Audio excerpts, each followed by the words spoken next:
Quand on pense à l'éducation, on imagine souvent un art, une vocation. Mais et si c'était aussi une science? Une science avec une vraie structure, des principes bien clairs? C'est exactement ce qu'on va faire aujourd'hui. On va décortiquer ensemble ce plan directeur des sciences de l'éducation pour voir comment tout ça s'emboîte. Alors, la grande question, c'est celle-ci. Comment est-ce que la science peut vraiment mettre de l'ordre dans ce monde qui est, on le sait, super complexe de l'éducation? C'est tout l'enjeu de notre exploration.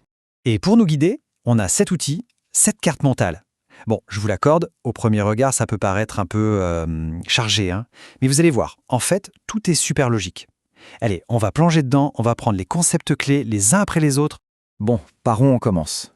Eh bien, par le sommet de la pyramide, le concept qui chapeaute tout le reste, le fondement philosophique de tout le système. Ce mot un peu barbare, l'épistémologie, qu'est-ce que c'est? Eh bien, pour faire simple, c'est un peu la science des sciences. Quand on l'applique à l'éducation, ça veut dire qu'on postule une chose. L'éducation n'est pas juste une affaire d'intuition, elle a sa propre rigueur scientifique. C'est vraiment le socle de tout. Ça nous force à nous poser la question. C'est quoi le savoir? Comment on le voit? Et croyez-moi, la réponse à cette question va tout changer pour la suite. Ok, on a posé les bases philosophiques. Maintenant, descendons d'un cran, allons vers le concret, la pratique. Au cœur de l'éducation, il y a deux actions, deux piliers. On les mélange souvent, mais en réalité, ils sont bien distincts. Voilà la différence. D'un côté, on a l'enseignement. Ça, c'est le cadre, c'est l'institution, le programme scolaire, c'est organisé. Et de l'autre côté, on a l'apprentissage. Ça, c'est tout autre chose. C'est un acte naturel, presque instinctif. C'est l'individu qui interagit avec son environnement. En gros, le premier, c'est une structure qu'on impose, et le second, c'est une pulsion profondément humaine. Alors voilà, maintenant qu'on a bien fait la différence entre enseigner et apprendre, la question logique c'est, concrètement, on fait comment? Et c'est là que ça devient intéressant, parce que c'est là que notre fameuse épistémologie, notre vision du savoir, refait surface. C'est elle qui va nous guider vers deux grandes voies possibles. La première voie, c'est la pédagogie. Ici, on est vraiment dans l'art d'enseigner, le comment. Le projecteur est mis sur la relation humaine, l'ambiance dans la classe, la dynamique du groupe. Et il y a cette idée, que je trouve fascinante, qui dit que la pédagogie peut même être une forme de révolte, une manière de dire non au système, pour se recentrer sur ce qui compte vraiment, l'élève. Et la deuxième voie, c'est la didactique. Là, on change complètement de perspective. On passe de l'art à la science, du comment au quoi. Le cœur du sujet, ici, c'est le savoir lui-même. La didactique se pose des questions très précises. Comment je découpe ce concept complexe? Comment je le rends accessible pour tel ou tel public? C'est une approche super structurée, presque chirurgicale, de la transmission. Ce tableau, il résume tout. C'est vraiment le grand écart. Pédagogie d'un côté, focus sur la relation, l'humain. C'est la question comment enseigner.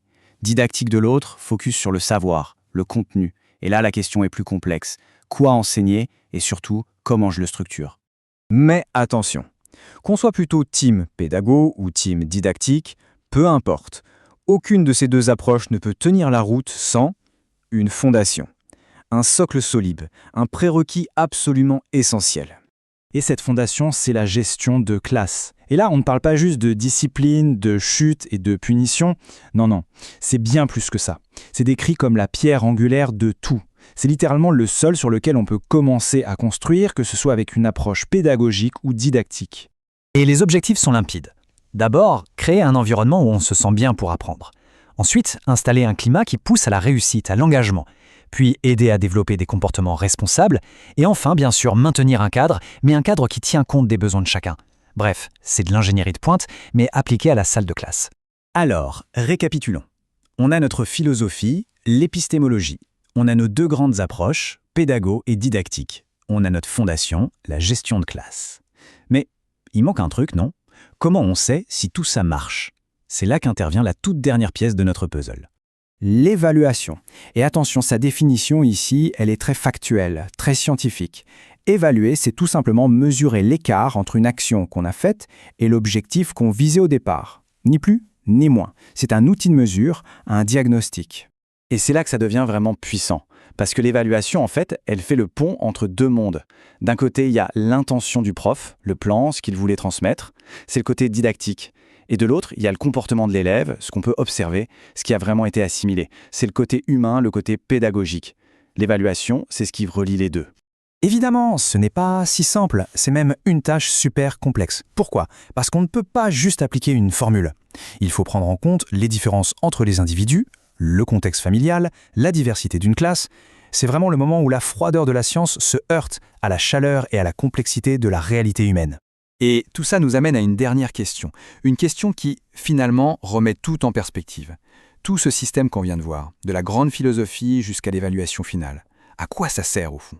Est-ce que c'est juste pour mesurer le passé, pour mettre une note sur une copie et dire « c'est fait » Ou est-ce que son vrai pouvoir, sa vraie raison d'être, c'est de nous donner les outils pour construire l'avenir de chaque élève?